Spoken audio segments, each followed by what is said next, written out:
Hello, and welcome to My Streaming Bubble, the podcast where I talk about the shows I love with the people I tolerate.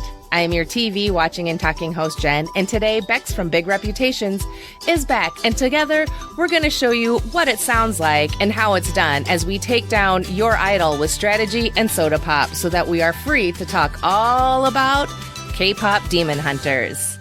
Welcome back, Bex! Hey, thanks for having me back. I'm so excited to talk about this movie.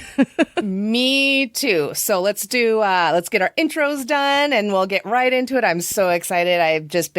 This movie has taken over a huge chunk of my personality. So that's just how these things go. But yes. For anyone that is not familiar, why don't you go ahead and let us know a little bit about yourself and your podcast? Okay, so I'm Bex. I am a co-host of the podcast Big Reputations, along with my friend Kim. And that's a podcast where we talk about women that society has judged too harshly. And we try and dig into the truth in their story and kind of let the world know a little bit more about them that they might not have been aware of. We are wrapping up in October this year, but we will still be available to listen wherever you get your podcasts. So even if we're not coming out with new episodes, you can tune in and listen to the content we've released formerly. Awesome. It'll be sad, but at least, everything will still be out there, and so we can all play catch up. Woohoo! Yes. All right, so we're going to go ahead and we're just going to get right into talking about K-Pop Demon Hunters because I am just a wee bit obsessed. Anyone who follows me on TikTok knows this, and I apologize somewhat. Not really, but, it's kind of... That's all my FYP is lately is K-Pop Demon Hunters, and I'm not... Yes. Yeah, it is what it is, so... Don't be sorry. Not sorry. Yeah, sorry, not sorry, kind of sorry. But this is your official spoiler warning. So if you haven't seen the movie and you don't want it spoiled, pause the pod, watch the thing, and then come on back. So, and before we get chatting, content warnings for not a lot of stuff. I'm going to say maybe facing demons, both literal and figuratively, and like that short moment of kind of self-loathing from Rumi when she confronts Celine and asks Celine to end her. So... like a suicidal ideology. So otherwise, That's kind of all I could come up with. Yeah, I think so. Okay. And if anything else comes up, I'll make sure and add it into the episode description. So, and what IMDb says, a world-renowned K-pop girl group balances their lives in the spotlight with their secret identities as demon hunters. And what I says about it, I guess I'm into K-pop now. Oh my gosh, that's what I wrote. I wrote how to make Bex a K-pop fan in 90 minutes. Yes. Because this is truly my first kind of taste of K-pop. Not my thing. That's fine. But this has definitely been it might be my thing. So let's see. This was written and created, created by Danya Jimenez. Oh gosh. Jimenez. I swear I pronounced that correctly earlier. Hannah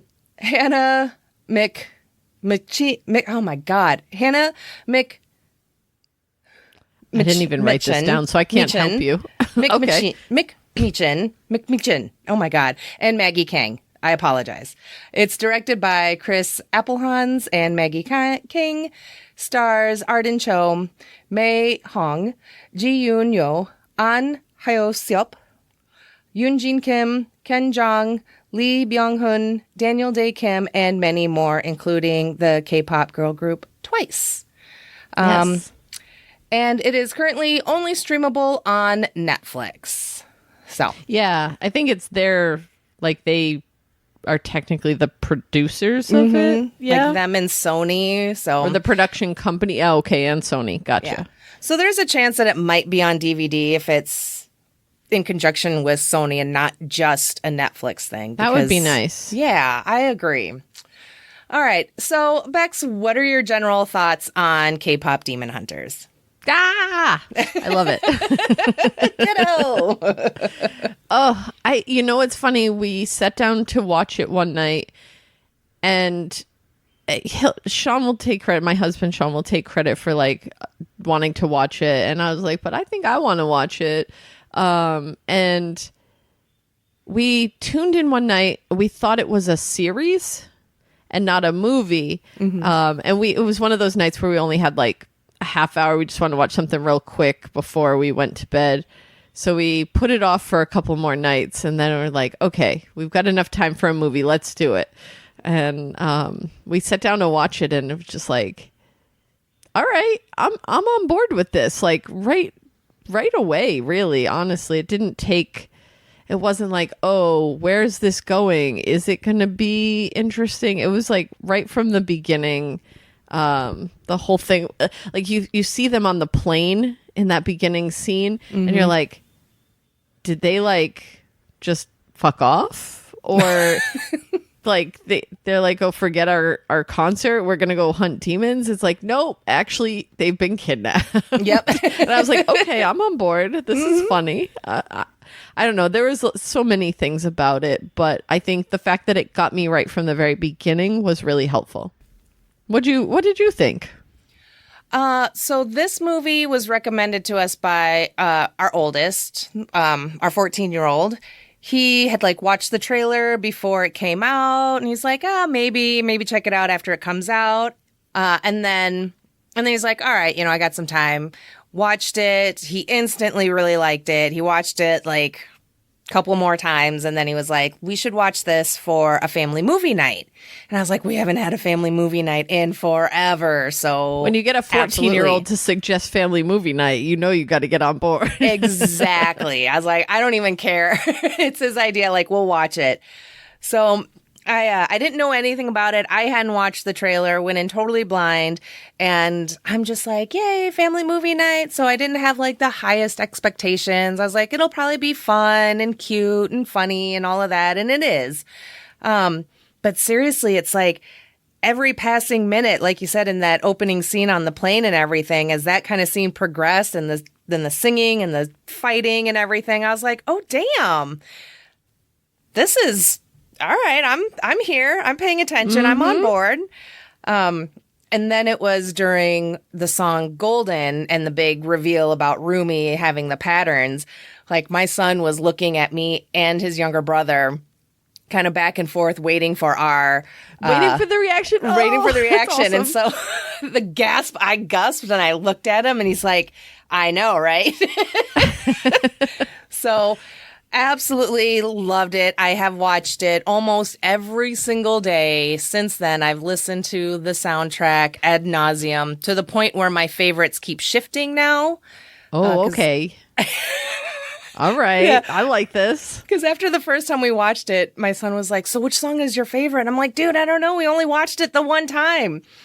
And then not the 4 times you've watched it, sir. So he already had his all lined up and everything. It's your idol.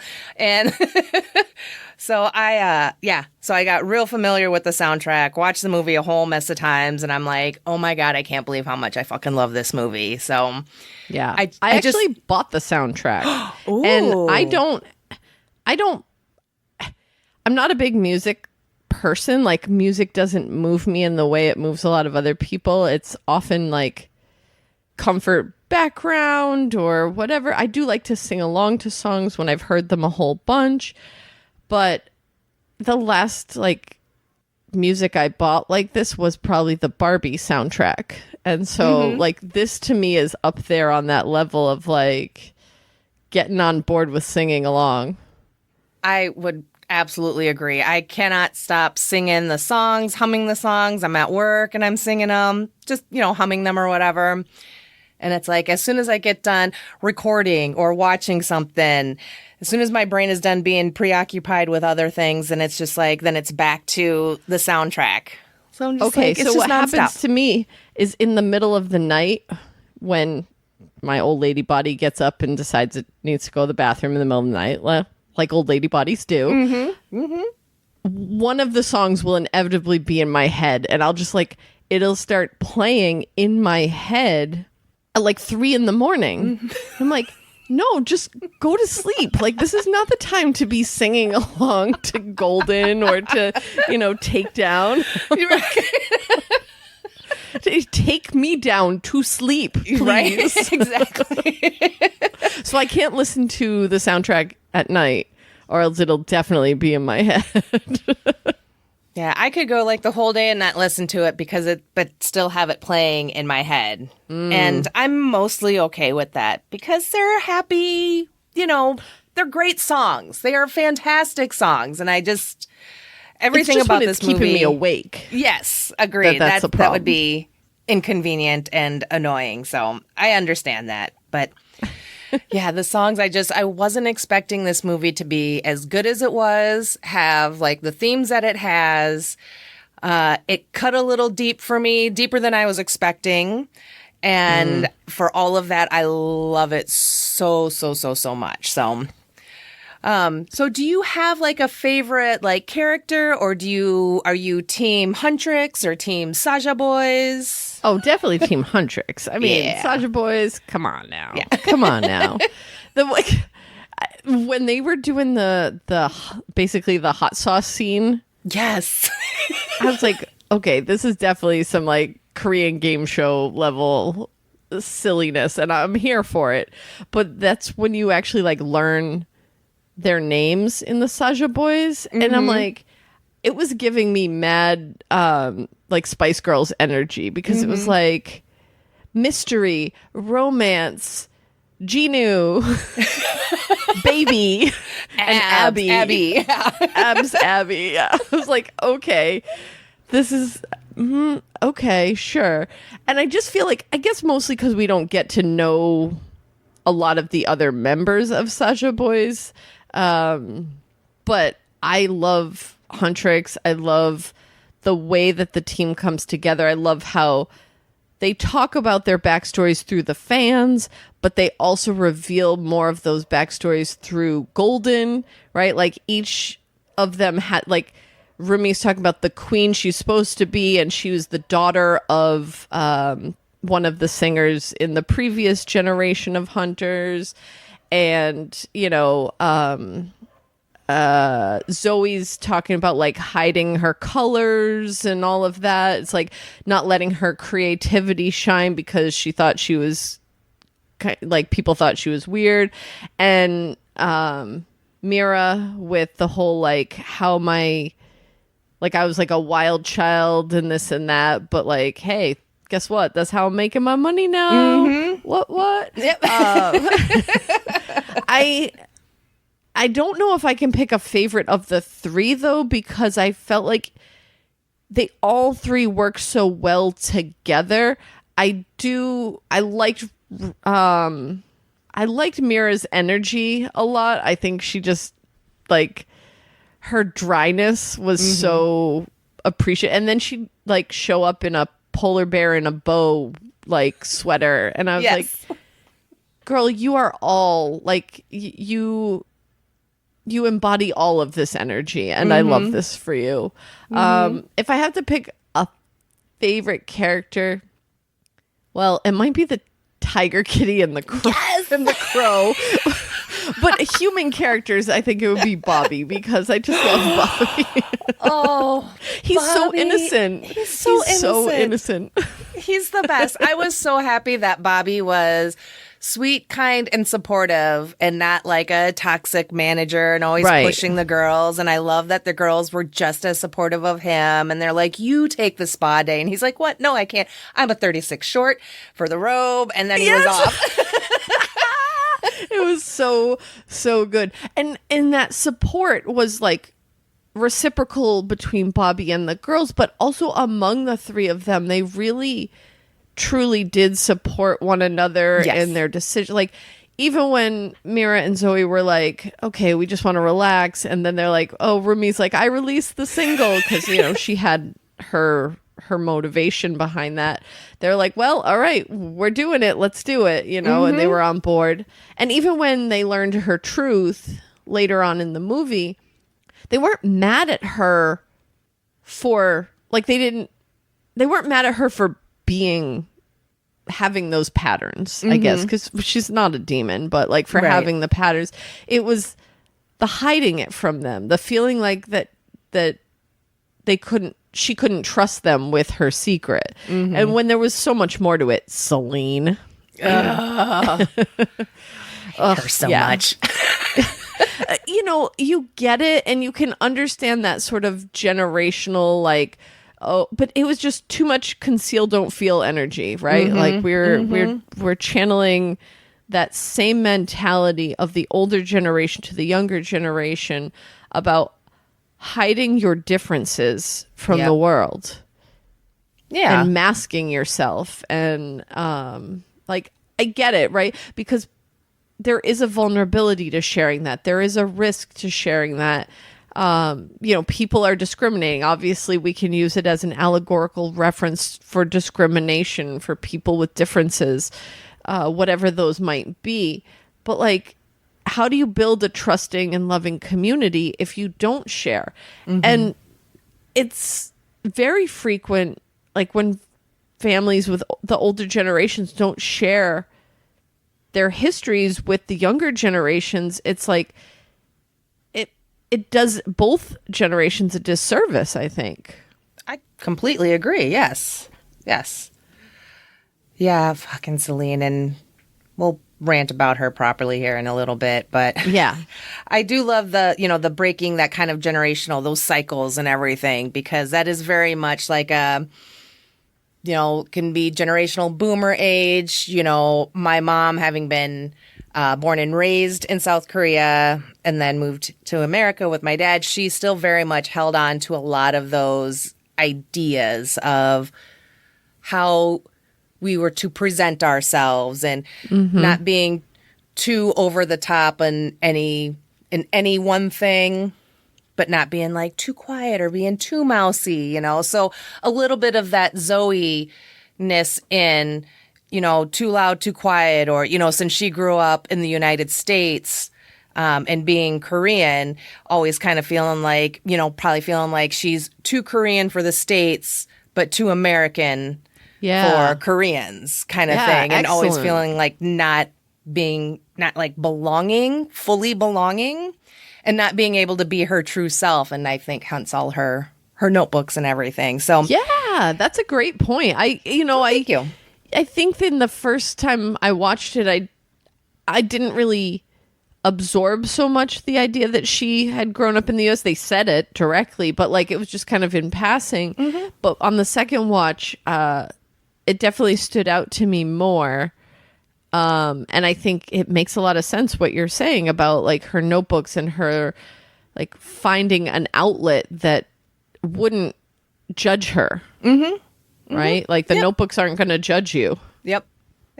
Until she found, you know, Mira and Rumi, and all three of them being all accepting of each other, you know, and especially at the end, once they find out about Rumi's patterns and everything, and then just embracing all of her and all of them embracing, you know, Mira. She says that all her life, just who she is has been a liability, and she's comfortable and free to be herself with the other two. And I want that backstory though. Right? I want Mira's backstory. I'm like, what happened with her and her family? Because that seems like some dark shit there.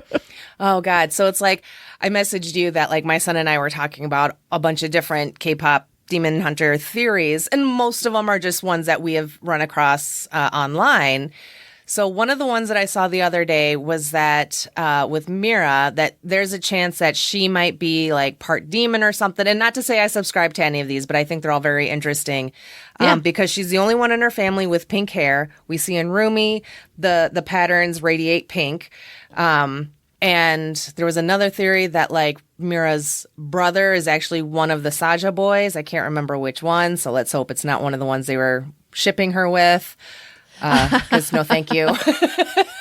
But I'm still very curious about, Mira's upbringing, Zoe's upbringing, and honestly, I'm kind of curious about what life was like for Celine with Rumi's mom as like a Starlight sister, and how all of that went down with Rumi's parents and everything, and Celine, and then Celine becoming a terrible person. That's the backstory. Like that's the prequel movie I want, is like. Because I feel like my mind went to darker places than maybe like a kid's movie intended, in terms of like Rumi's parentage, right? Because like they say that her father was a demon. They also let you know that like her mom died when she was a baby. Did her mom die in childbirth? Did her mom die because she was impregnated by a demon? Was it consensual? Was this a non-con situation? One has to assume that if you're raised to like kill all the demons, maybe that's true. Maybe like it wasn't consensual. But then like if you look at Jinu and Rumi and their like discovery and relationship with one another, maybe there was some vulnerability and openness there. Maybe like I don't know, maybe her mom, like, I mean, you did give a trigger warning for this, but like took her own life as a result of that encounter. I don't know, but like, I want to know all that back. That's the thing. That's why I like shows more than movies so much, is because like I want the world building that I don't get, but I also don't want 85 movies that are not going to necessarily like they're not going to give as much time and energy to. So right. I'm okay with just sticking with the fan theories. So yes. What else you got fan theory wise? Oh my goodness. Okay, let's see. I got to scroll through all my little notes. Okay, so let's see. There was, let's see. One of the other theories was that in the herbal doctor's office, he's got photos of, him and, there's the one he already had up with Huntrix. But there's one photo where it's the doctor and 4 boys. And so the theory is that those are the Saja boys. And the TikToker kind of broke it down, and they do have a lot of similarities. That's the one. Oh, actually, my son showed me that one. The one that I saw was similar to that, but there's a different Saja boy in a different picture. So they're not all 4 in there. And then that's why. So they're all kind of like, they all tried to do like the boy band thing, and maybe it didn't pan out in the long run. And they sold their souls, and now they're all in. Oh, and that's how Jinu was able to like quickly and easily recruit them and everything. And so I was like, well, interesting. And yeah, like you said, at this point, we don't know anything about the other Saja boys. All absolutely possible. So, let's see. Oh, so with kind of going back real quick to Rumi's parents, I too thought my mind instantly went to something not so pleasant and romantical between her folks, because I was like, oh, he's a demon. Is this like one of those situations? But I'm like, I really hope it's not. Let's hope that it's more of like a Romeo Juliet kind of thing, and they were star-crossed lovers, and so my theory was that Celine didn't know that Rumi's mom was pregnant with a demon. And I think that's part of the reason why Celine has such a hard time accepting Rumi, because it wasn't until after Rumi was born and perhaps after her mom passed away where Celine found all of this out. My another theory that I have is that part of the reason why Gima could not control Rumi is that possibly, what if the deal was that Rumi's mom gives up her soul so that Rumi doesn't have to live with the demons in her head? Oh, that makes a lot of sense, really, because he addresses that. He's like, I don't have any control over her.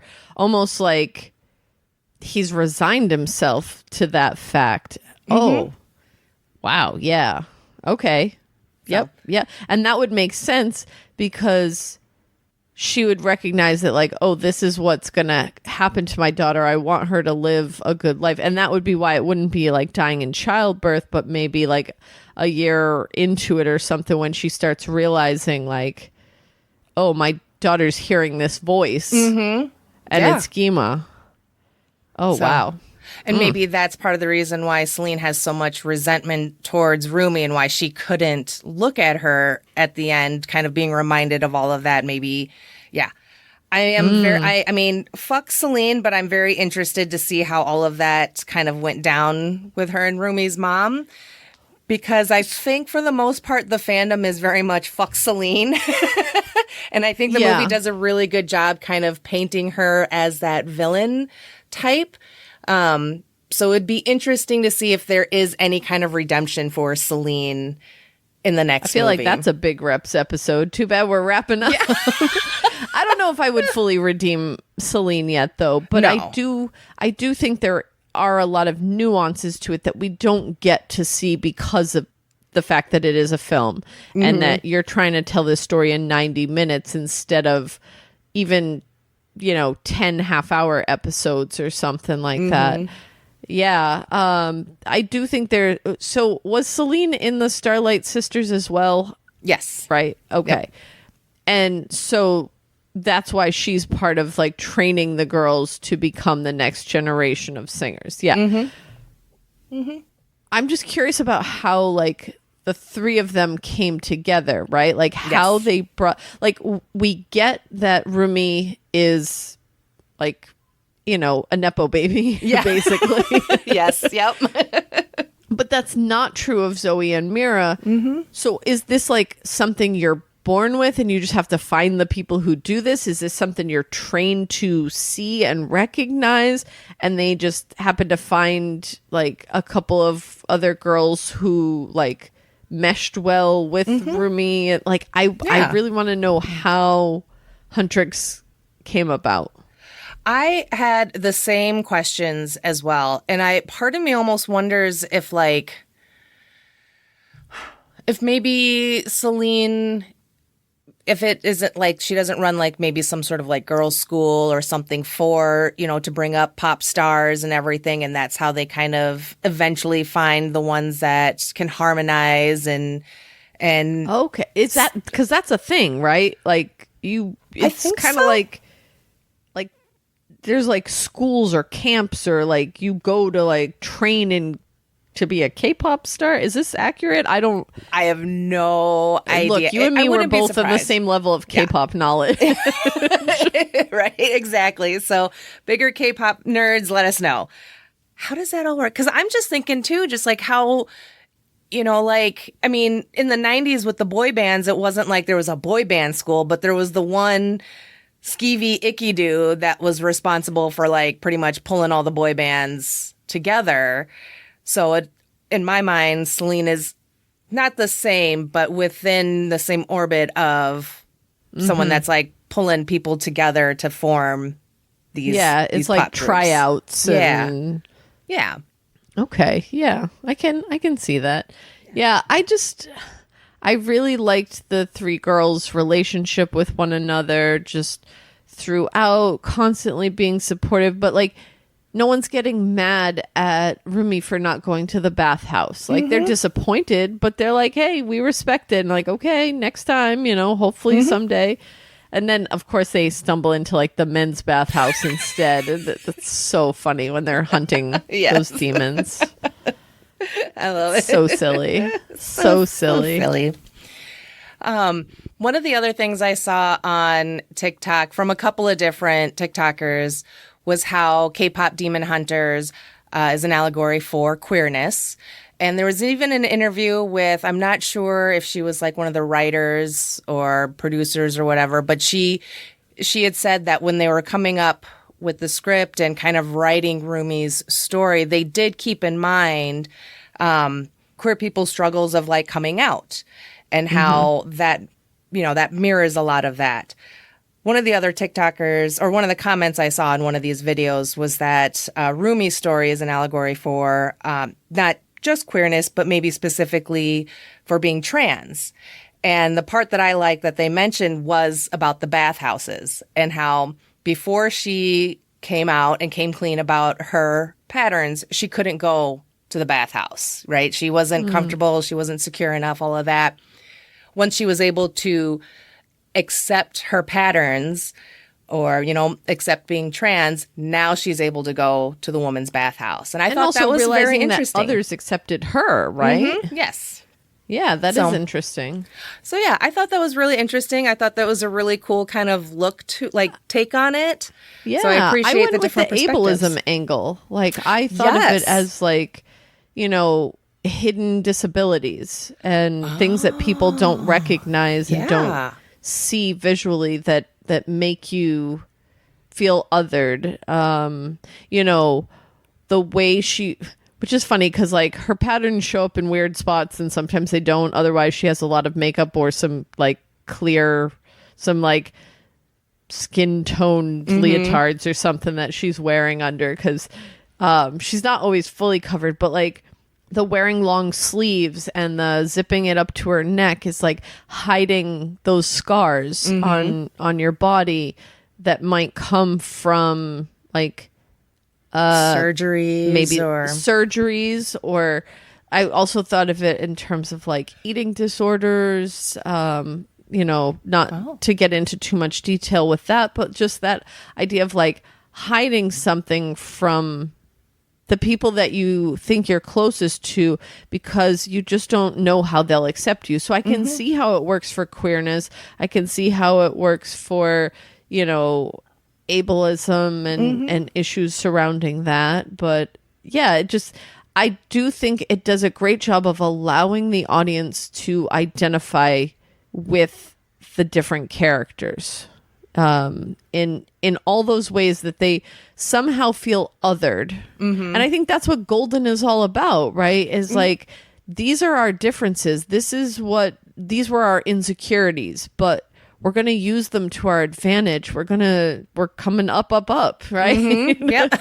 We're going to be glowing. We're going to be golden. Love it.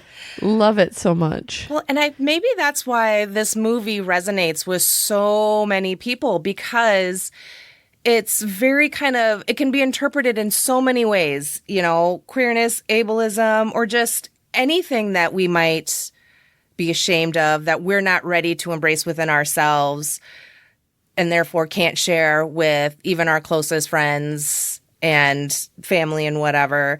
Yeah. And so everything in between, because it's like, I feel like we all have maybe a little something that we're just, secrets, or just something that we're, some bit of shame. I don't want to say shame, but you know what I mean. Yeah, insecurities.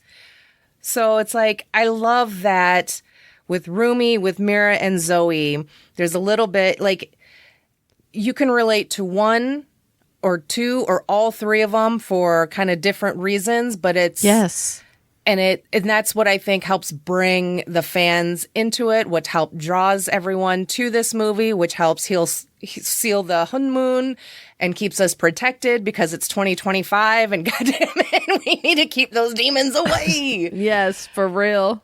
But I mean, I loved it because a lot of like with Mira and Zoe, I saw a lot of stuff that I could relate, kind of being the loud, wild child, me being the one that questions everything, not being like a good Korean girl and then laughing too loud. And again, then that's being too loud and not ladylike enough, according, to my mom and the old country ways or whatever. So that was my relation to this movie and to the characters. And this is one of the things that I love about the internet, is getting these different perspectives and seeing it and having these conversations and being like, oh, and queerness as well and ableism as well. It's like, yes, like literally anything, as you said, being othered. Anytime a person's been othered, I feel like they can relate to something in this movie.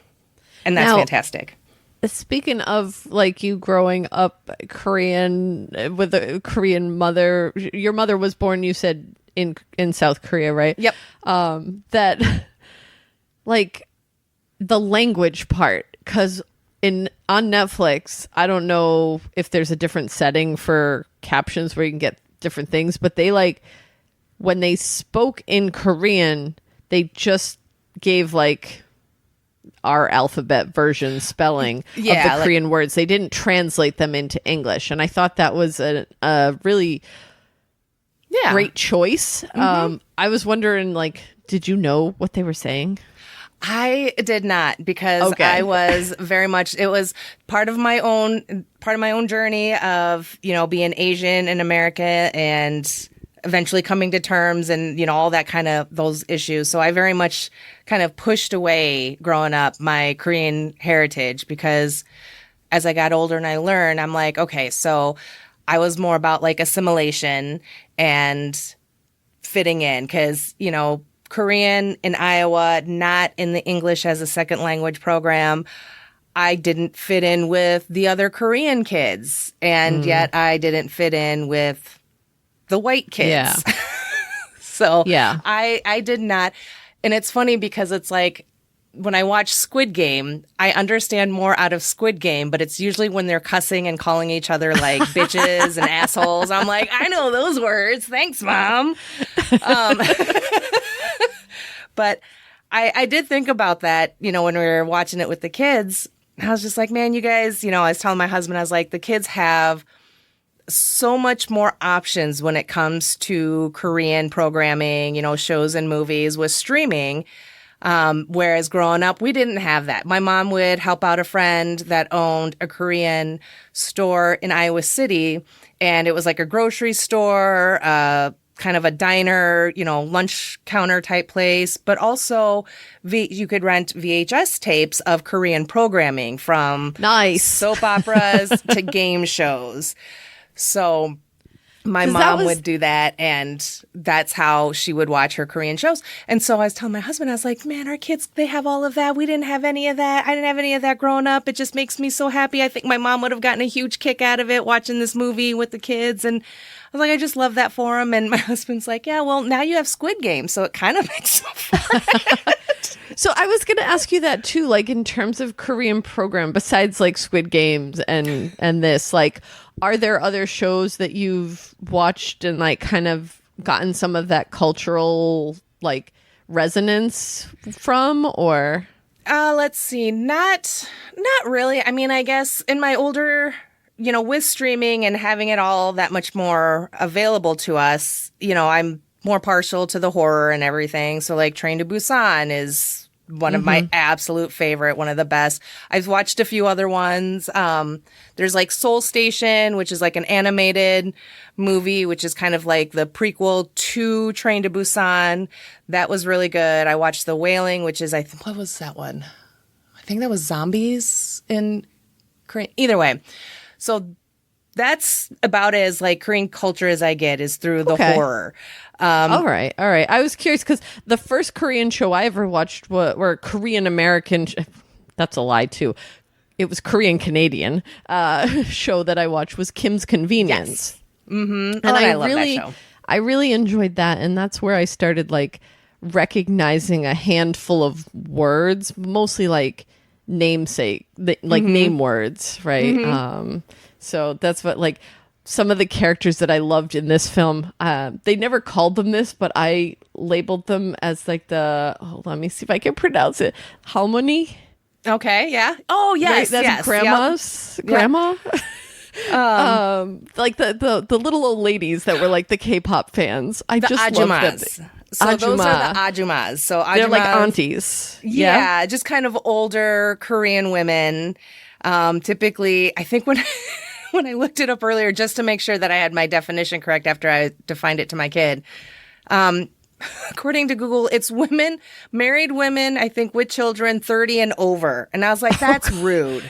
That's 30 rude. and over. Ajumas, I can, as being in my 40s, I will accept being, like on my way to being an ajuma. I don't have the permed hair and I don't wear visors or puffy jackets, but like when they showed the ajumas during Soda Pop, I about lost my shit because the fucking accuracy was beyond anything else, maybe in the whole movie. At least for me, I was like, oh, the ajumas, the visors, the perm, like y'all look like my mother.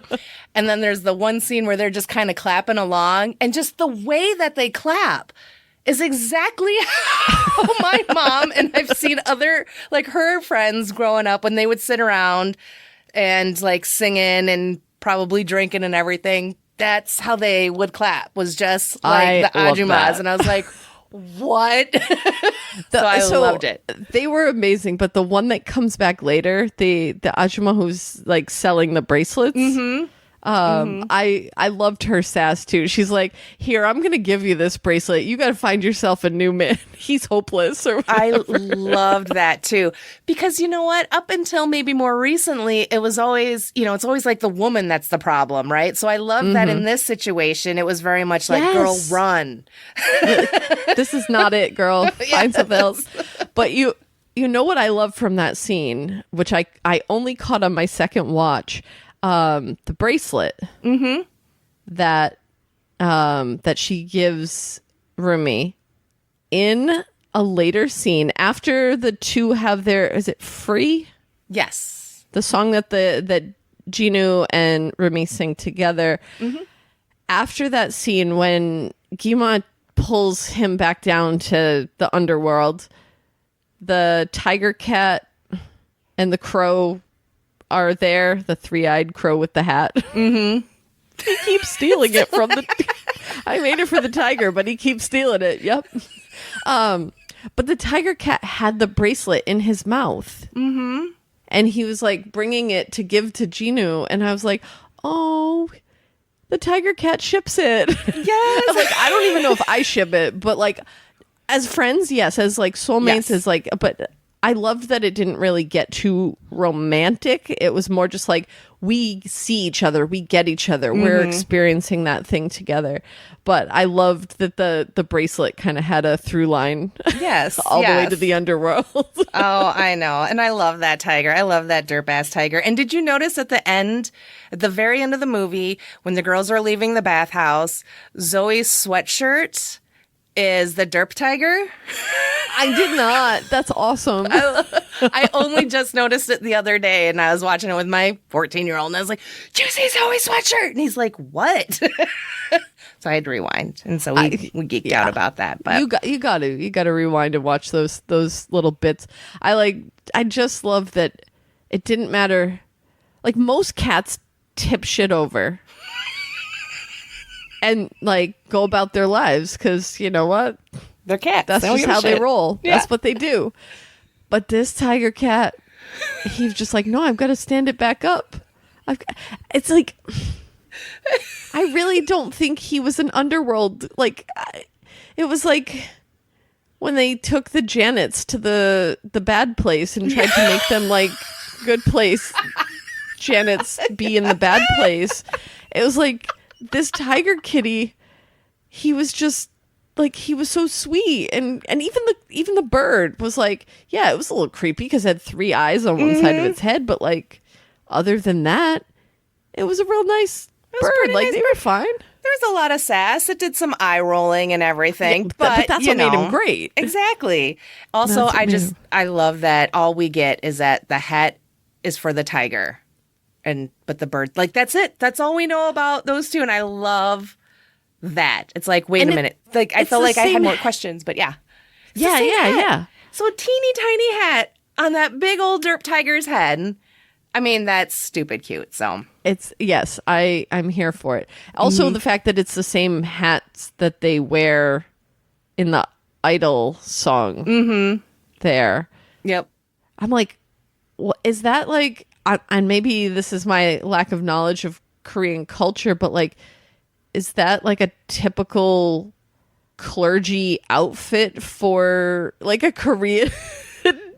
It has a specific It's got to be name. dated. Yeah, and I don't know what the specific name is, and I believe it's a look from because when we first meet Jinu, he's, dressed like that, and I think that's a look for more his time period, which I believe was the Joseon, during the Joseon dynasty.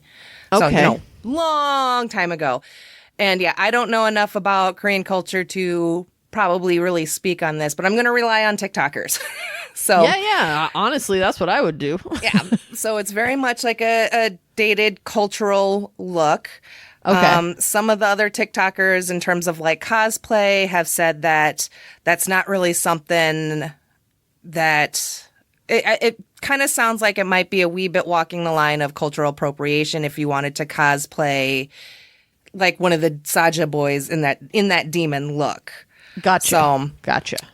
Note, white people, note. Take note. Yeah. Don't do it. I am warning you as your fellow white person, do not do this. Please. Do not do this. Thank you, Beth. Dress as the Saja boys doing Soda Pop. Dress as Huntrix in any of their amazing costumes. But let's not cross this line. That's not needed. Yeah. You could do like a Saja Boys with the demons and then in their soda pop gear. Like, that's a fun little Saja Boy mashup right there. So, Or in their bibs from the hot sauce. So that silly. was so weird. I was just like, oh, what is going on here? And then I was like, and then Baby just being all goo goo gaga. I was like, what I was like, ugh. No, that That makes was weird. me like recoil. Like, Yeah. the goo goo gaga. No. I agree. But I've come to appreciate the humor, the comedy in it. But want to go back to the shipping real quick because you said you don't really ship Jinu and Rumi per se, like romantically. Yeah, I don't not. Like, I'm okay with it. I'm not an anti, but I just really appreciated seeing, like, it didn't go there, and I was content with that. I guess I just don't love when romance has to be a part of like every storyline. So Agreed. I appreciated that they didn't go there. I felt like they had a strong bond. I felt like it could have gone there, but I didn't. I feel like if it had happened in the movie, to me, it would have been like for the sake of doing it rather than they got. Besides, I put this in my notes. Finally, a man sacrificing himself for a woman in a film.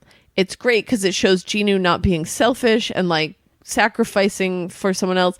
But also we always see women being like, oh, I'll sacrifice myself to like, so this man's story can happen. It was like, that to me was the love. That moment. The respect, I don't yes. know. Do you ship them? I do not, but like you, I don't not ship them or Right. You know. So, because it's like, yes, they very much kind of lay that groundwork, and supposedly, I don't know if it was stuff that ended up being actually cut from the final movie or if it was something just storyboard wise, but apparently there was like a date scene with Rumi and Jinu, and I think a smoochy, and supposedly a fight scene with Celine, a whole bunch of other shit. They were like, we had like 3 hours worth of stuff we could have put in the movie, and the fans are like, give it to us. Yeah, right. Director's cut. Oh, please. So I don't ship them, but I love their closeness. I love the respect and how they were both able to see each other in that way. And like you, I'm not really for romance for the sake of romance, shipping for the sake of shipping. I've also never really been a big shipper per se. And I'm also fair. can be very like curmudgeon-y about that kind of shit too. Cause it's like, as much as I wanted Bones and Booth to hook up in Bones, once they did, I kind of stopped watching because I'm an asshole like that. But I just feel like that dynamic gets lost a little bit once everything, once they do hook up and whatnot. But my whole thing was I'm sitting there watching it, and you can tell there's a little bit of tension, especially that awkwardness with the bracelet. And they're like, what? No, we're not even together, blah, blah, blah. Not my type. And she's like, I'm everybody's type. I screamed. I was like, he's 400 years old. I was like, that she's was the other maybe part. 20 something. And my son's like, she's old enough. I was like, but For a 400-year-old? yeah. So that's No, my that big old was- lady hang up. I get that too, because it's like, he is that old, but he's also like not, because it seems like demons kind of get like stuck. Well, he's also one of the few that's like able to keep his like face or something. I don't know. A lot of the demons were very like Demony. Yeah. Yes, for lack of a better word. And yet he was like Genu. He looked like Genu, whether he was in the underworld or not, except for the patterns. So it's like he kind of gets like frozen at the age that he became a demon. Maybe. See, and I was wondering about all of that too, right? Because Gino still looks very human-esque, humanoid or whatever you want to say, versus the very demon goblin-y looking demons. And I thought maybe the Saja boys also stayed very human looking aside from their patterns. But then when they do kind of the shift from demon to Saja boys, you see a few fangs and whatnot. So I'm wondering if it's how much you let it consume you, like the patterns in Gima to consume you. And if he has hated Gima this all 400 years, then there is still some resistance on his end. And maybe that's how he's able to keep from going full demon look. I like that. I like that a lot. I think one of the other things I was thinking of that kind of builds off of what you're talking about here is that, I wrote down like, do we really think Jinwoo was as selfish as Gima tells him he was?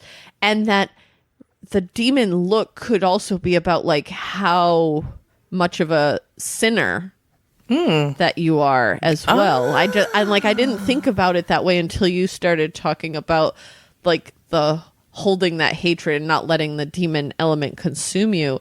It's like maybe like, it was like I felt like, because Gima was like, oh, I let you keep that voice. And, oh, don't you remember the truth? And it's like after Gima speaks that we see the quote unquote truth.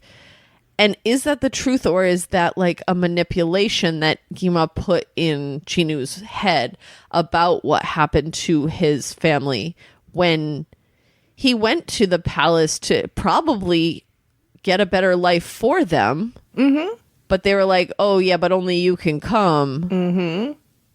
And I think he felt that guilt from the very beginning. It not like letting, because even the scenes where he's like, well, I was sitting in the palace eating and drinking. And like, you never see his face doing this. Like, we don't see him celebrating this lifestyle. We see the people around him celebrating that lifestyle, right? So I think one of those two things, or maybe both, could be a part of like what helped him retain his humanity in the underworld.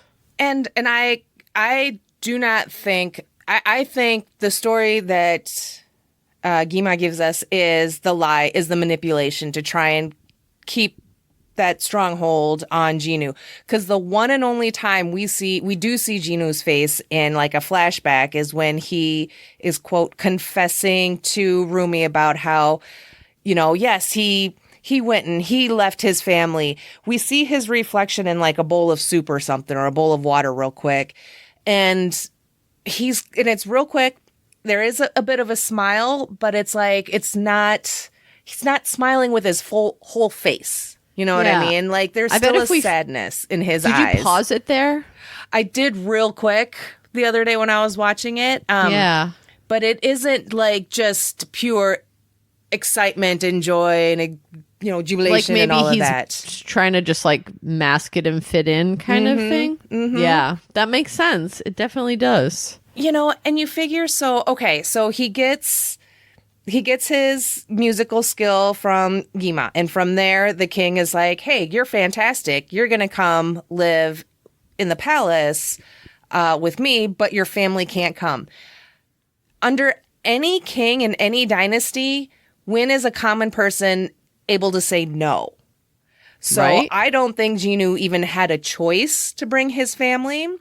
And I don't think he had the option to say no, to say like, you know what, if you're not going to take my whole family, then I can't go. Like, I just don't think that was a viable option for him. Yeah. And maybe he thought with time he'd find a way to get his family into the palace, but then Gima took over and pulled him down into the underworld and everything. Yeah, manipulated all of his memories in that regard. And because we even see, oh no, go ahead. Oh, I was just gonna say, and the fact that Jinwoo even wants to get rid of those memories because it causes him so much pain shows that he does still have a soul. He still cares. Yeah. Right. So I think that then also goes into the theory that that's why he hasn't gone full demon look.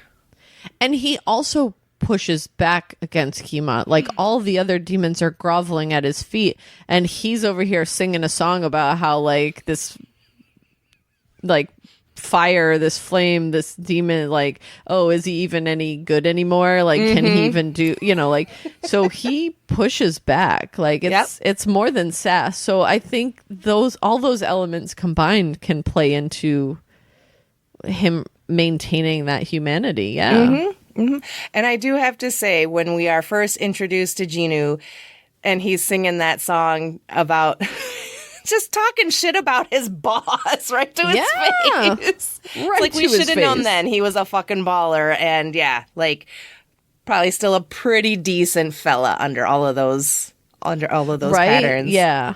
Yeah, under all those patterns. Yeah. But I also like that about the patterns is like, the patterns don't determine who you are. It's what you do when you have those patterns, right? Rumi insisting, like, I'm not like you. She's been raised to believe, like, for better or for worse, that she isn't her patterns. She is a hunter. She is, a friend and a surrogate daughter type figure. There's, I don't know. I just really like the symbolism of the patterns in this movie. Oh, and it comes in like so many of the songs. As I'm listening to the songs, like, patterns comes up, and if you don't have it connected with the movie, it still makes sense. Like, you don't need. It's not about visible physical patterns necessarily. It's about, like, that sort of spiritual patterns, your behavioral patterns. Yeah. All of that. Very well put. I feel like I got a bunch of stuff out, so I'm like trying to scroll through my notes, like, okay, what have I missed? Right. Go ahead. Talk about Bobby more. Yeah, let's talk about Bobby more. Let's talk about Bobby. Okay. I love Bobby. Bobby is so ridiculous. He's so amazing. He's so sweet. He's just like, he's so derpy. Not in the same way as the tiger cat. No. But still, he's so supportive of the girls. And, he, like, it's only when Gima gets in his head in the end where he, like, even contemplates anything but, like, full and utter support for the girls. And it's like, not even that he doesn't support them, but like, oh, well, if they aren't together, maybe I should go, like, for the Saja boys or something, right? It's something along those lines. I don't remember. He couldn't keep them together, and that's where it was his failure. Yes, that was his failure. Bobby, nothing is your fault, Bobby. Nothing is your fault, Bobby. Sweet little Bobby. I know. I just love him so much. And even before the girls go off and do like fight a bunch of demons on top of the train, Bobby comes out and he's like, oh, I got another round of snacks, and he's trying to have this nice moment, and everything's been so stressful, and it's like, you can tell he's kind of picking up on the vibe, that bit of tension that's starting to build with the girls and everything. And I just love just big old box of just snacks and treats, and just he's there to take care of his girls, and I'm like, you are the sweetest person. He really is. He really is the best. But I just love his lack of awareness. Like, he has no indication that they're anything other than pop stars, right? Especially the scene they're standing in front of the windows looking over the city, and he's like, looking out at that beautiful city, not a problem in the world. And they're looking at the Honmoon, and they're like, the Honmoon is failing. Yeah. I don't know what you're talking about, Bobby, but yeah.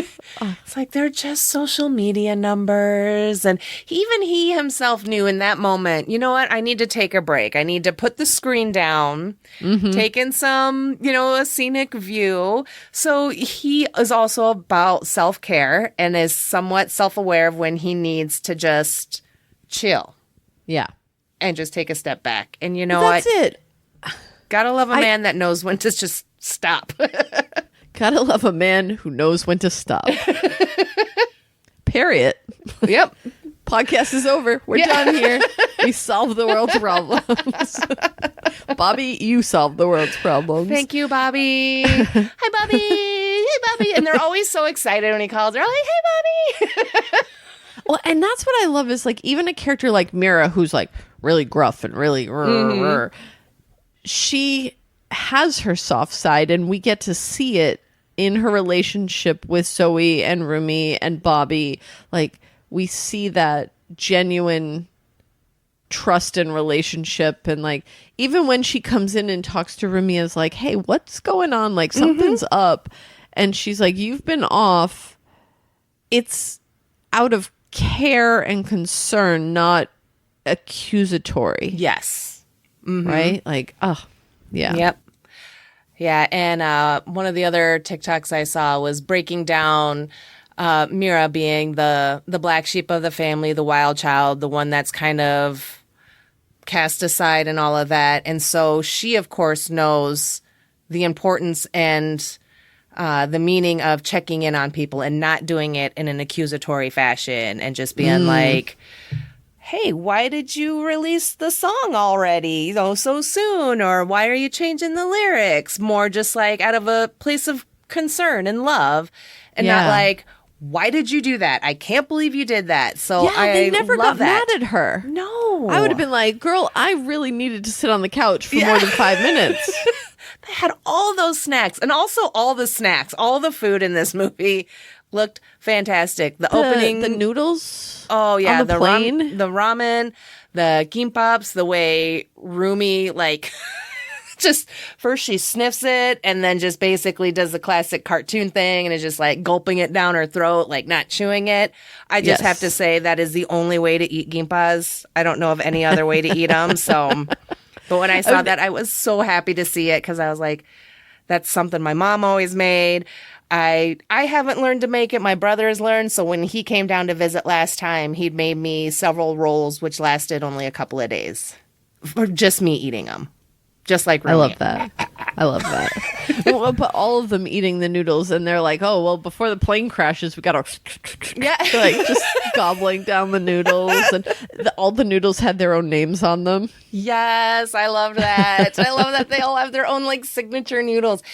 And thanks again to another TikToker, they timed it. So when they told Bobby they would be there in 3 minutes, it was 3 minutes. Now the noodles didn't get to steep for 3 minutes. As per the instructions, but they told Bobby once they realized they were being kidnapped by demons, they're like, we'll be there in 3 minutes.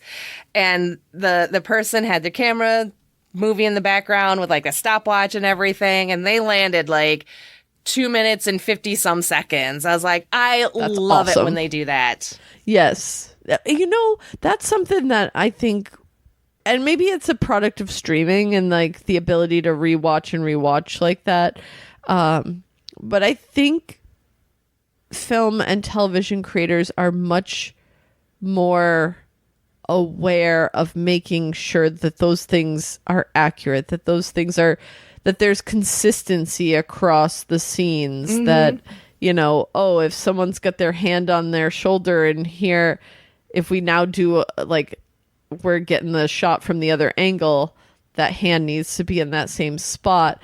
And in animation, you'd think it would be easy to like make sure you do that, but I think it's just as easy to miss that, because once it's drawn and like created and put in the film, it's like, oh, well, I guess this is like, I don't know, maybe the colors are off or something, but like everything is just, they're so aware of that, and they take so many, like, they know people are dissecting it, and they play into that really well, and that's what I think makes so much TV better these days, and also in films, what makes them, more rewatchable. Like you trust the story that's being told because of those little details. Yeah, absolutely. I love all the little details. Again, I love all the TikTokers that are taking the time to kind of pause, zoom in, and break it down. So it's like the Saja Boys, for their song Soda Pop, they all each have their own can of soda pop. There's a can that's got all of them, the little chibi character versions of them, like really cutesy and cartoony. But then in like the vending machine, they show the other cans with the different Saja Boys. And I'm like, they didn't have to do that. They could have just kind of left it a little fuzzy little, just in the background, like, yep, that's a soda machine and there's soda cans in there. But no, they took the time to put their little faces on them, have rows of them. And I'm just like, thank you. Again, like you said, it's trusting it and knowing that they're taking the time and putting in the work and they're doing it for us, for the fans. Yeah. And I love them for that. Thank you. So one thing that that I didn't love was more just like an insult to us olds. There was a scene, I think, where Rumi and Gina were talking about something and Gina didn't understand or made some reference and she's like, what are you, from the 1900s? And I was like, ma'am. Some of us are from the 1900s. Yeah, because he thought they were on like a date because the little card said like, it's a date. Save the and date. She's like, yeah, save the date. And she's like, it's a business meeting. Save the date. It's a date. Yes, that's what it was. You're so old. They just had such like great little lines thrown in here and there. Like before the idol competition, the announcer is like, every snowflake is special, but one is probably the best. Like just I love some of the lines in this movie. Oh god, yeah. Going back to the Celine of it all, that idea, and I'm sure it didn't come from her originally. It got passed down from generation to generation, but she's the one who kind of instills in them this idea that your faults and fears must never be seen. Mm-hmm. And that's the go-to line, to the point where like Mira and Zoe are kind of like mocking it and saying it out loud. But I think for Rumi, it really hits hard because there's all of these things that have been fed to them over the years that she worries is a part of her, right? When they're on the plane and Mira says to one of the demons, oh, you've got the patterns. Now you've got to die. Mm-hmm. And it's like, that's just going to feed into Rumi's insecurities, I would imagine. Mm-hmm. So, yep. And God, how can you? And it's like with Celine, seeing Rumi sad and like, well, maybe they'll understand, and then just being like, no, they'll never understand, ever, ever, ever. Like, how can you raise someone from a child, baby, whatever, however long, see that hurt in them, and just be like, that's fine. It'll be fine. Like, how can you do that? I don't. Oh, yes, but that's because you are you. When you think about going back to the TikToks that you were talking about with the trans allegory and the queer allegory, it's like, oh, son, you can't wear a dress because like no one will understand, no one will accept you. It's like, I'm the one not accepting you, not like kids are like, oh, okay, if you tell them something's normal, then they accept it. If you normalize these things, then it's not a problem. Like, but they've been raised to think, oh, I see the patterns, now someone has to die. Mm-hmm. That's the one indicator of a demon. It's not their behaviors, it's not their actions, it's the patterns, and that's it. And so like, it's, I don't know, it comes back to what you were saying about like hiding someone's otherness, hiding your otherness from society, right? Yeah. Oh, Celine makes me so mad. But I do love the confrontation with when Rumi does go to Celine and she's just kind of like, dude, what the fuck? And I was a little worried that we were going to lose Rumi, especially when she demon poofed away after arguing with Celine. I was like, oh no, she demon poofed. She's already harnessing and controlling her demon powers. Yeah. But I loved that this was the moment she accepted. Celine couldn't even look at her. And it felt like there was something within Rumi that was just like, you know what? I don't need your acceptance anymore. This is who I am. And it felt like by her being able to say it out loud to Celine was what she really needed. And I couldn't help but wonder too, like, because she starts to lose her voice because her patterns start to grow and she just continues to repress all like that side of her down. And that just makes her voice worse and worse. And it isn't until she's hanging out with Jinu that it starts to get better. So it's like, I don't think she ever would have had the ability to fully seal the Honmoon until she accepted her full self 100%. Yes. Her and both the girls. So... And she was rushing it. Like, she was rushing it because she wanted her patterns to disappear. But there's no evidence that her patterns would have disappeared. Clearly. Right? She That's still just had what them. Celine told her. Yep. As just, that was Celine's way to manipulate Rumi, like Gima was manipulating Jinu. Yeah. So, Gima's the obvious villain, but let's give credit where credit is due. Celine is also a villain in her own right. Yeah. No, she's far from perfect. I think even big reputations would have a hard time redeeming her. If you guys ever want to give it a shot, good luck. No. Yeah, I'm gonna need more fan theories before I can do that. Like, it was tough enough doing Abuela Madrigal from Encanto, but I do feel strongly about that one. I do think she's redeemable. Celine, we just don't get Celine's backstory. Right. In Encanto, we do see the flashback scene with the Abuela. We understand her loss. That's another example of a film where, like, the older generations aren't sharing the traumas that they experience. And so that miscommunication across the different generations is really having an impact on the family. But at least in that one, Maribel learns about that history because she sees it in the memories, the flashback scene or whatever it is. And so she comes to understand it. No one is able to come to understand Celine's actions. I don't want to say she's irredeemable. It's just that with the information we've been given, I can't forgive her for the way that she treated any of the girls, really, but especially Rumi. No, I agreed. She is, we don't know enough about Celine right now. And so who knows? We'll see.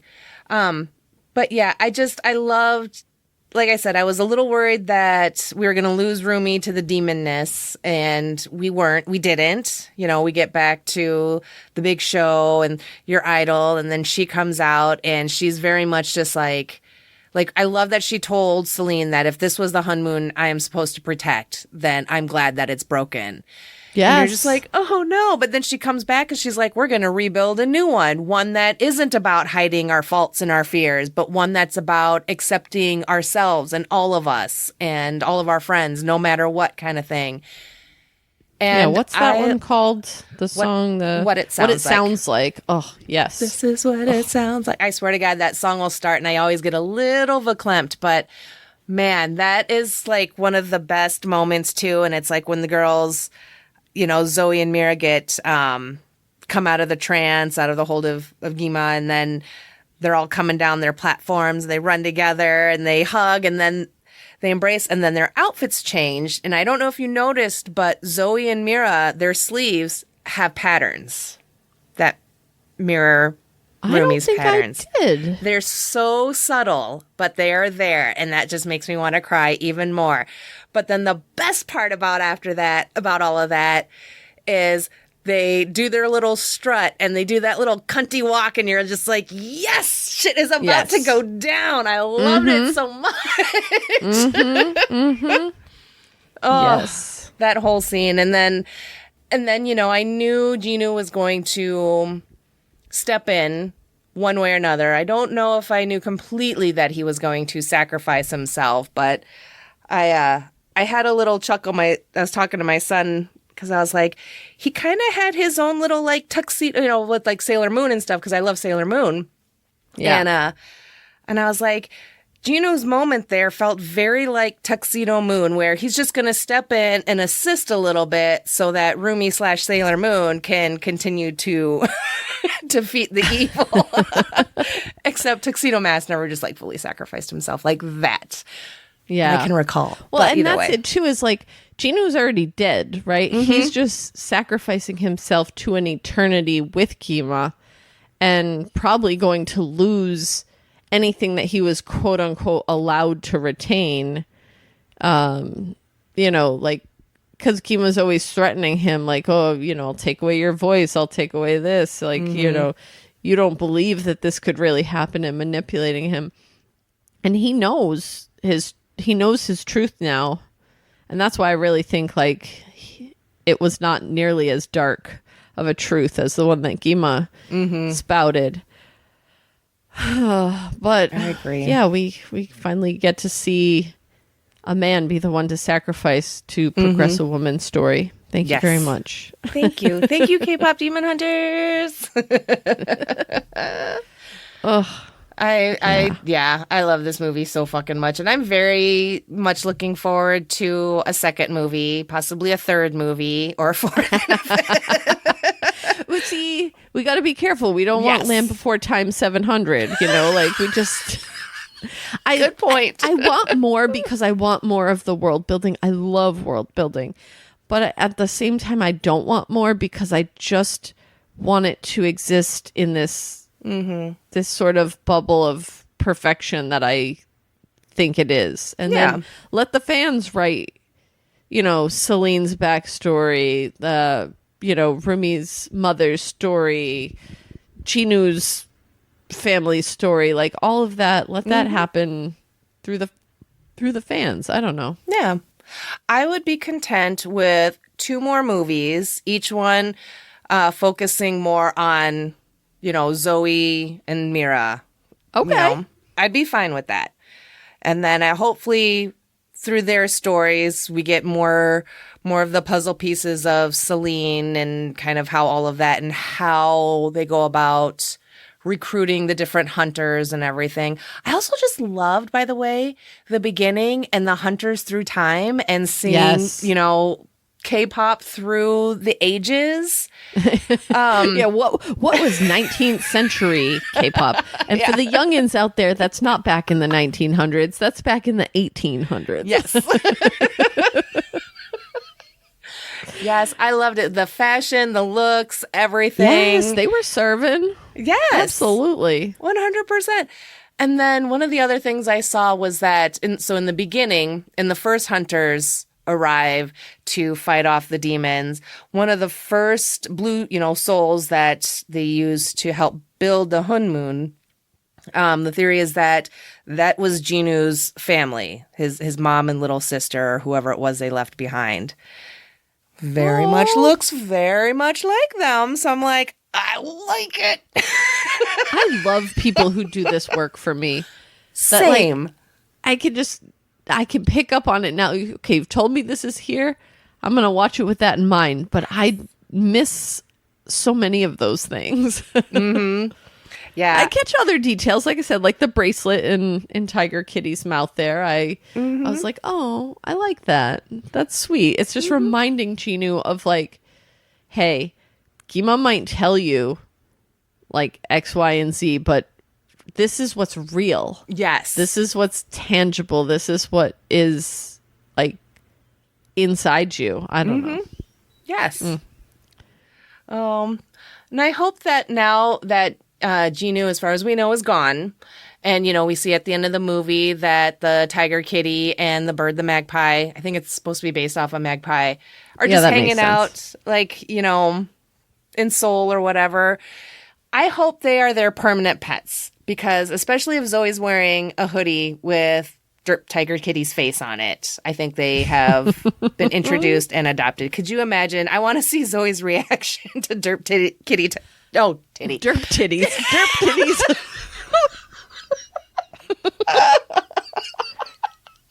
Oh my Girl, God. that's a different movie. That is a whole other movie. My bad.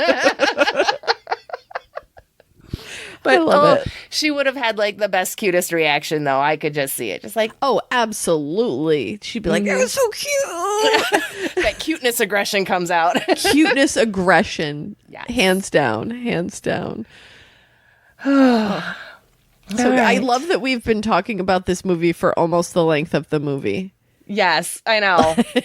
And I think I'm pretty much, yes. And I think I'm pretty much done. I do have to ask, do you have a favorite song? Did I ask You this? know, I was thinking about that because I do feel like it rotates. Right now, it's probably between Takedown and Golden. Yeah, those are, but I also like What It Sounds Like. Mm-hmm. I don't know. I mean, Soda Pop is fun. Mm-hmm. It's silly. Mm-hmm. Especially when I think of the Ajumma and I think of Zoe, like doing the little yeah, her and Bobby. They're is like infectious. I do appreciate that. And Your Idol is good, but I don't know. There's something about Golden that really is about the three of them coming into their own and like being able to find strength in what others may have perceived as their weakness or that they themselves initially saw as their own weakness, but isn't. But see, it goes hand in hand with This Is What It Sounds Like, because that's about the three of them bringing those strengths together as one. Oh, I don't know. It's so hard. I know. It's like the toughest question. I'm gonna go with Golden, even though it's probably like cliche. I mean, we don't have a whole lot of songs to choose from, to be fair, and they are all bangers. So Yes, it's hard because I think for me initially it was Golden. I didn't get Golden in the intro. Damn it! I got all the other songs. Shit. Oh well. But I have to say, I think my favorite is What It Sounds Like. How It's Done is a ton of fun. Your Idol is dark and a little too sexy. I mean, I love it, but it's kind of creepy too, right? It's like very, yeah. Because it's like there's that kind of like chanting in the background of like the chanting is like kind of the beat, and I think there are some parts chanting like Gima, and I don't know, but it's a wee bit sexy also. So I'd have to go What It Sounds Like, and I'll have to say that Free has been growing on me a lot. Okay. I typically don't fancy the ballads from like a musical or soundtrack. Like, they're usually not my favorite, but this one is, I don't know, it's really great. And I think it just all has to do with the lyrics and like the message of the songs. So between Free and What It Sounds Like, and even, Golden, great messages all around. I love Takedown because it's like, we're going to fucking kick your ass. I love that. I like want to play that as my at-bat song in my softball games. It's hell like, yeah, do it. Takedown. But just like that part, like, take down. Gonna gear up to take you down. Yeah, so good. So good. I'm going to be listening to that soundtrack for a while. Like, I kind of, because I'm not a big music person, I tend to like fixate on one album until then I'm done with it. And so this is going to be my album for now. As it should. It's a great summer album too, so yes, it works. My nephew is coming to visit next week, and I'm hoping that he'll be open to watching the film. He's 10, so we'll see. Oh, I'm sure he'll probably love it. My husband and our youngest, they were off doing camping with the scouts all last week, and then the oldest was at his grandpa. So I had a whole week to myself. Woo-hoo. And did I alternate between K-pop Demon Hunters and Sinners for most of the week? Yes, I did. That's my respect. It's my Barbieheimer. So I love it. I love it. But when the youngest and husband got home from camping, they got home before I got off work on Saturday.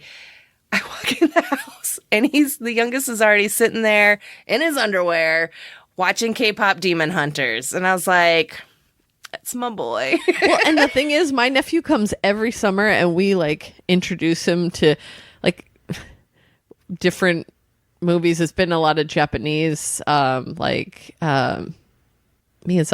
Is that? Yeah, Totoro and stuff like that. Yeah, like Studio Ghibli. Studio Ghibli stuff. So we introduced him to Totoro a few years back, probably when he was like 6 or 7. And then we did Spirited Away and Kiki's Delivery Service last year. And then one night we were eating dinner, and we don't have a kitchen, so like the table is set up in the living room area. And I mean, we have a kitchen. That doesn't sound right. We do have a kitchen. There is a stove. Just don't have a kitchen table. Gotcha. Yep. Like a dining room or anything. Yeah. So he's sitting at the table, and we put on an episode of One Piece, but we watch it in Japanese. And so we had the subtitles on, but he's watching and reading along, and he's laughing at the episode. And I was like, oh, game on. Game on, because from now on, every time we show you something anime, you're going to watch it in Japanese. That's what's happening. Atta girl. And so, like, with K-Pop Demon Hunters, obviously it's predominantly in English, but I love the fact that they've got the songs and different phrases and such that are in Korean, so that he can kind of be exposed to hearing different languages and such. So and I do love that they have the Korean words written out like phonetically, American English phonetics, because I think that also makes it fun for the fans to like sing along, to be able to sing along and to like work on those pronunciations and everything, because that all it has to start somewhere. So, and songs is a great way to do it, for exactly. Sure. Yep. One of the other TikToks that I saw was an older gentleman, like a grandfather, kind of trying to like dancing along to one of the songs, dancing and singing, and every time the Korean lyrics came up, he just pointed to the TV and he go, Korean. And then wait for the English lines to come in, and then he'd stop me like, Korean. And it just cracked me up every time. And I was like, I love your respect, man. That's awesome. That's so funny. I just think it's really interesting because when I'm watching shows that have like the Spanish like that, without the translations, I know what's being said. Mm-hmm. But in any other language, I just don't. And so I'm always curious about, like, part of me wants to get that translation so I know what's being said, but another part of me really respects the fact that they're leaning into the language it would have been spoken into, and as long as we're not going to lose meaning, I think it's okay. Yeah, I get you. All right, so, let's see. Yeah, we've talked about this whole movie inside and out, back and forth, up and down, all the good stuff. So, anything left? Any stray bubbles? Anything we may have missed? Or one couple things you got to get out? I honestly don't think so. I think we've talked about the entirety of this movie, and I love it. I love that we did that. I think every note that I wrote down, we've brought up in some capacity. So I'm happy. How about you? I think we're good. I was very concerned that I had too much to say, that I wasn't going to be able to get it all out. But no, we did it. We did it. We did it. All right. Well, with that, then we'll go ahead and move on to the Midwest goodbye. And it's the beginning of the end, where we've done our whelp knee slap, and we're going to stand at the door and keep saying goodbye for a bunch more minutes. Let's see. First up is the 6 Degrees of Nicolas Cage, and that's where we connect this movie to Nicolas Cage in 6 steps or less. Why? Because why the fuck not? Bex, how'd you do? Okay. So I went with Gima.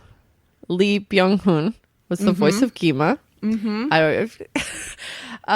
He was the front man in Ho in Squid Game, along with Yim Si-won, who is the crypto kid, the one who sells the cryptocurrency, who, side note, was a K-pop star in the group. I don't know how you say this, but it's like CE:A, and then it said AKA Children of Empire. So okay. That's not the connection, but I thought the connection was K-pop. But anyway, Yim Si-won was in Road to Boston, which is a movie about the Boston Marathon. Okay. Oh, okay. with an actress named Morgan Bradley, who I'm not super familiar with, but she was in Stolen in Her Sleep with Alicia Lee Willis, who apparently was in National Treasure Book of Secrets with Nicolas Cage. Cool.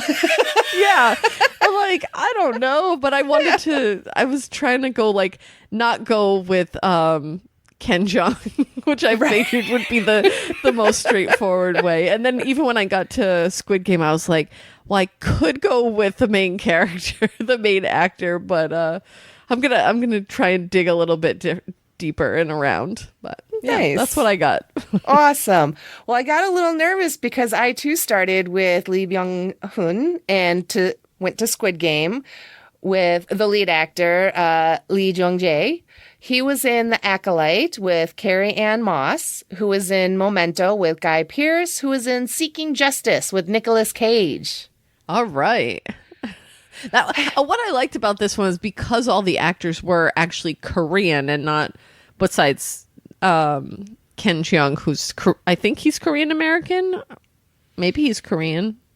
I don't know. He's done enough English language acting, though, that to like get him out of the Korean film realm faster would be easier. So I was like, that was the only one I didn't want to go with because I was like, I feel like that would be cheating.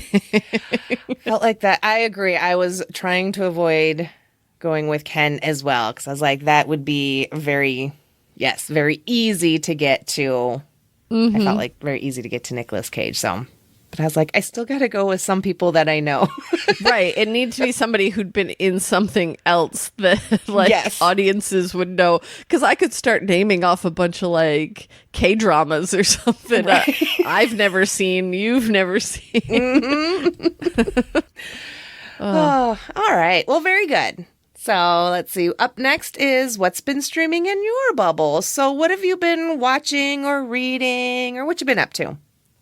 Watching a few things. We started Foundation season 3. I like that. That's on Apple. Don to Don season 2. That's an anime. I think it's on Crunchyroll and it's also available on Netflix. Okay. I assume it's week to week on Netflix or just season 1 is out on Netflix, but it's a really good anime. Deals with like the supernatural realm and all of that. The season 1 theme song is a banger, so definitely go listen to that. And now I've got 2 more things on my list that the 2 that I wanted to like talk about a little bit more. I'll go with this one first. Dark Winds, season 3. Okay, yes. You mentioned that. You brought that up a few weeks ago, and it's super good, I'm guessing. Yes. We only have the finale left to go. We're going to watch it tomorrow night because it's too late tonight on this side of the world. I'm only 1 time zone away from Jen, but it still feels so late. Yeah.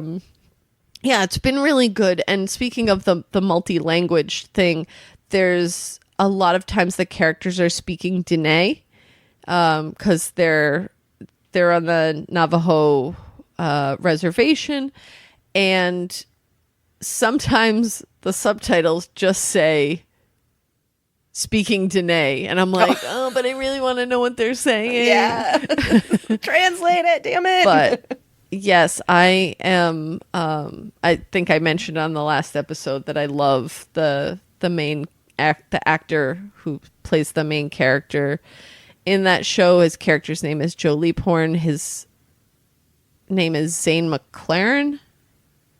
I think it's pronounced Zane McLaren. For anybody who's into the Marvel universe, he played Echo's father. I want to say. I believe he was Echo's father in that universe, in the Marvel universe. And he was also in Reservation Dogs. He's in a lot of other things too, but those are like the 3 recent things that I've seen him in. I'm really liking this season. They're doing a lot of stuff with like border patrol, and like, so it's kind of unfortunately timely, but like not. The show is set in the 70s, so it is appropriate to the time, the setting as well. I definitely recommend that, and I know Erin A., who's a friend of the pod, is a big fan of that one as well. Mm-hmm. If anyone who's listening is in the It's a Fandom Thing Discord, the two of us have both been like, yes, watch this, so good. Mm-hmm. Absolutely love it. Okay, and now for the big one. Drum roll. Okay. Reborn as a vending machine, I now wander the dungeon. What? For all the anime fans out there, this is is that what? Hold on, I gotta check what it's called. I think it's a isekai anime. Is that what it's called? Revolves around people who are transported to survive in another world. Yeah.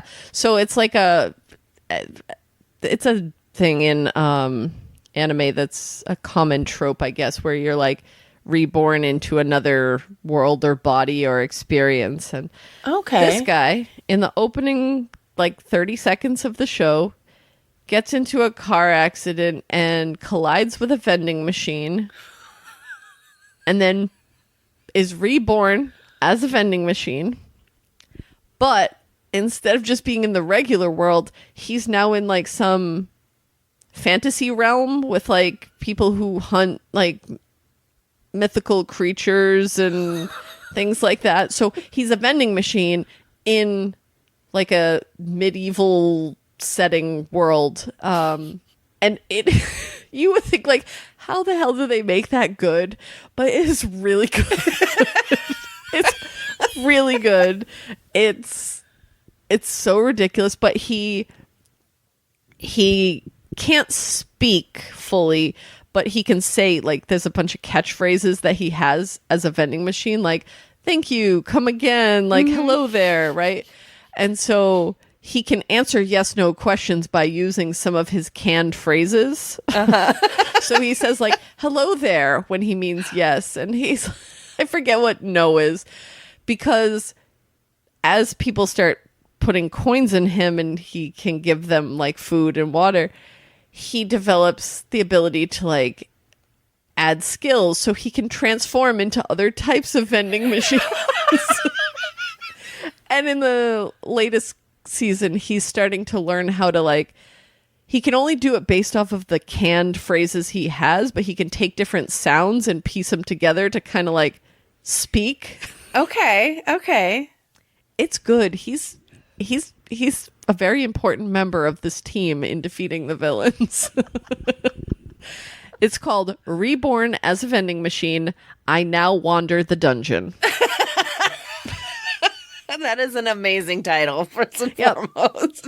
So all you all who have Crunchyroll out there, please go watch this because I want them to make more of it. Oh my God, that sounds interesting. And yeah, it doesn't sound like something that would be good, but I mean, if they're nailing it, then they're nailing it. Good on them.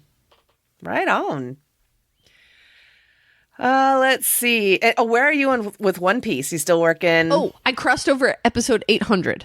Woohoo! I think I'm on like 802 or something now.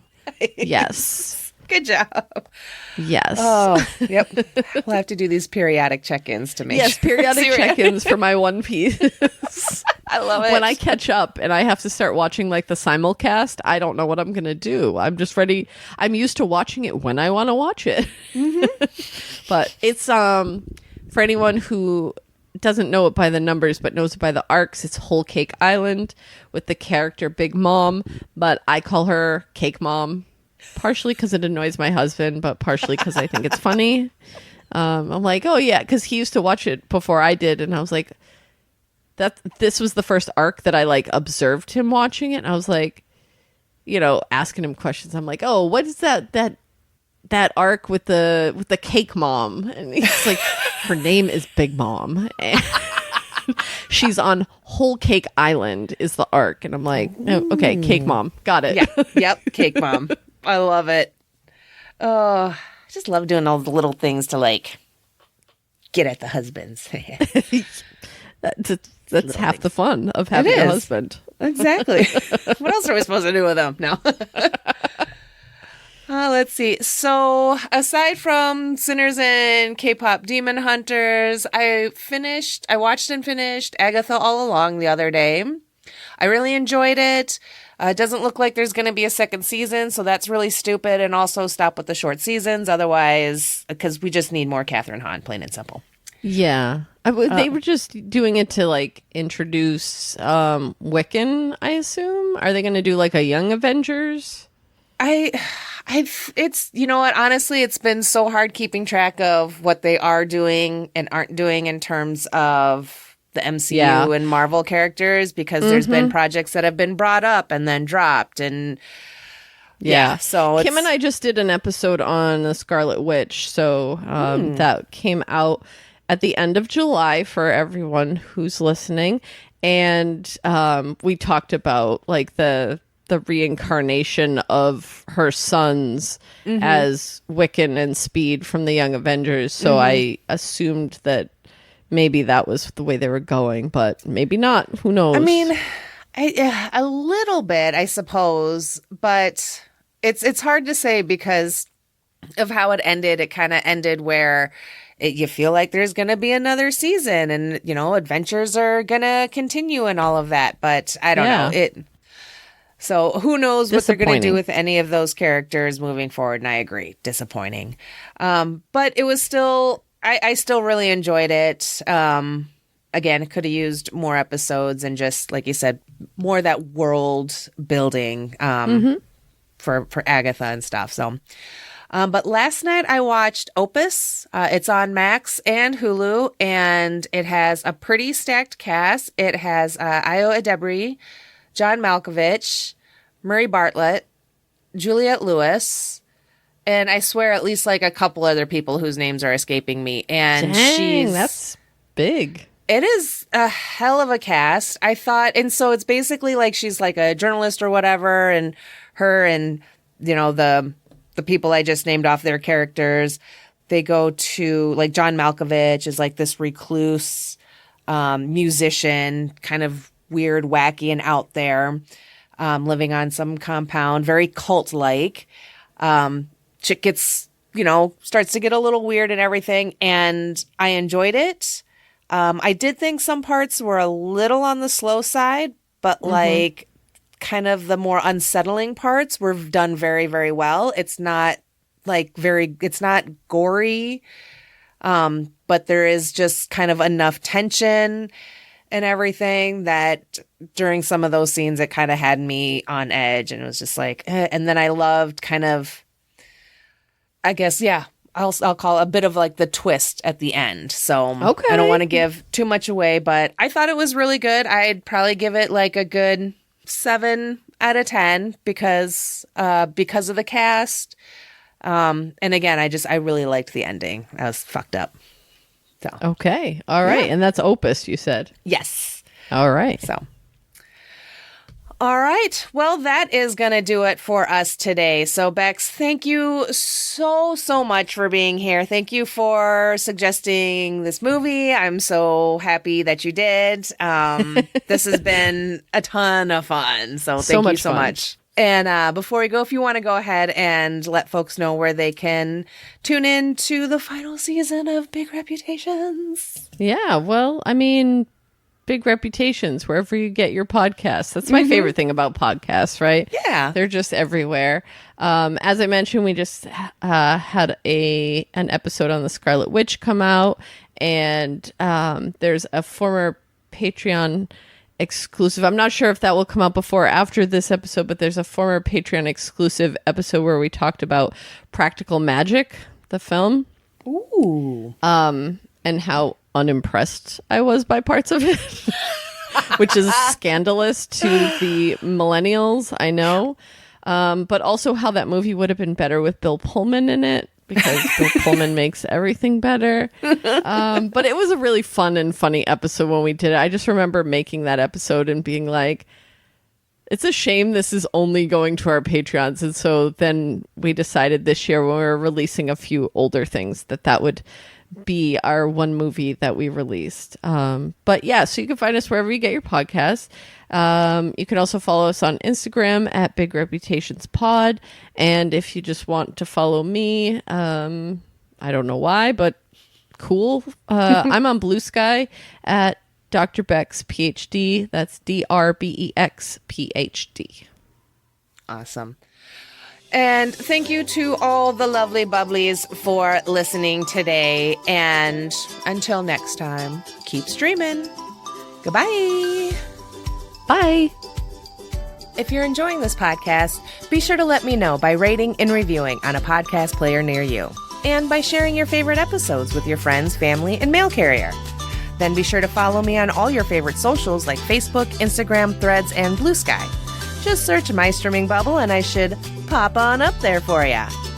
If you have suggestions on what I should stream in my bubble next, or you want to be tolerated, send an email to mystreamingbubble@gmail.com. Looking for merch? Stop by my Redbubble store where you can find and buy My Streaming Bubble stickers, hats, shirts, and more. You can also head over to buymeacoffee.com and, well, buy me a coffee. Need more podcast me in your life? Then be sure to check out my other podcast, Twin It to Win It. That's a monthly podcast that I co-host with my podcast brain twin, Erin from It's a Fandom Thing, where we test our twinningness by trying to guess if we both feel the same way about different horror movies. You can find and follow us on Facebook, Instagram, Threads, and Blue Sky. And most importantly, you can listen, rate, review, and share from most podcast players. Thank you for your support, and keep streaming. Goodbye.